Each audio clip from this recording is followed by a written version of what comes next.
장덕천 시장이 신년 기자회견을 열고 올해 시정 계획을 설명했는데요. 현장에서 어떤 이야기들이 오고 갔는지 취재 기자와 자세한 이야기 나눠보겠습니다.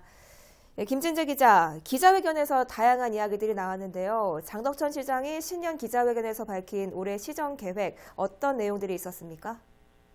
네, 장덕천 시장이 밝힌 올해 시정 계획의 핵심 키워드는 혁신과 성장 등이었습니다.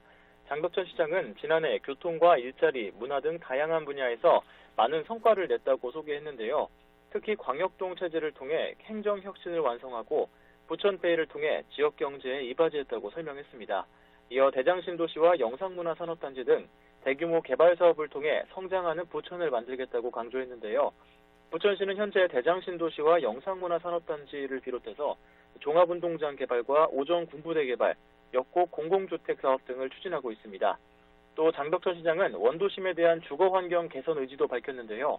오는 2022년까지 1조 1천억 원가량을 들여 원도심의 주차와 공원 도로 문제 등을 대폭 개선하겠다고 이야기했습니다. 네, 그러니까 도시 불균형 문제를 해소하고 개발 사업을 통해서 지역 경제도 활성화하겠다는 건데요. 이 자리에서 영상문화산업단지 개발에 대한 이야기가 나왔죠? 네, 부천시는 오는 2025년 준공을 목표로 영상문화산업단지 개발을 사업을 추진 중인데요. 지난 20일 부천시가 제출한 영상단지 매각안이 부천시의회에서 부결됐습니다. 특히 여당인 더불어민주당 의원들이 대다수 매각안에 반대를 했는데요. 이 때문에 기자회견장에서는 이 부분에 대한 질문이 나왔습니다.